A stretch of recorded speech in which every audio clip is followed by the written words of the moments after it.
हैं, जो ये छोटे छोटे बच्चे जो श्री केसरी सिंह जी महाराज ने विग्रह किया। बंधु, श्री केसरी सिंह जी महाराज गले में जा रहे थे, वो छोटे छोटे बच्चे, उन्होंने कहा पाए लागू गुरु जी, और ये सौगंध माता जी जो बाहर बैठे हुए थे, देखो आंखों से बिल्कुल भी दिखाई नहीं देता था। और उन्होंने सुना तो उन्होंने कहा महाराज मेरे गरीब के घर भी कृपा कर दो। उनका संकल्प था जो एक बार कहेगा उसके यही दाग। उन्होंने कहा चल माता कोई बात नहीं। उनके घर पे गए, अंदर जाके देखा मिट्टी के बर्तन में थोड़ा सा दूध रखा हुआ। तो वो माता डंडी लेकर चलती थी क्योंकि दिखाई नहीं देता था। उसने अपनी सोटी एक साइड रखी और उसके पश्चात वो दूध के पास दौड़ने लगी।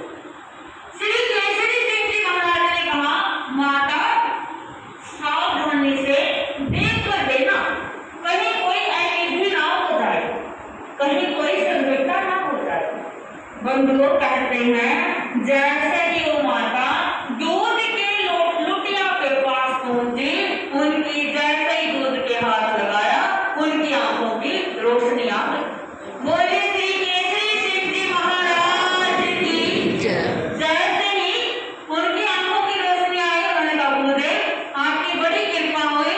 उस बहन ने बड़ी ही श्रद्धा और भक्ति के साथ संत को दूध लहराया और श्री केसरी सिंह जी महाराज दूध लेकर स्थानक में आ गए। उन्होंने पाना उसके पश्चात दिन गए, तीसरा पहर बीत गया।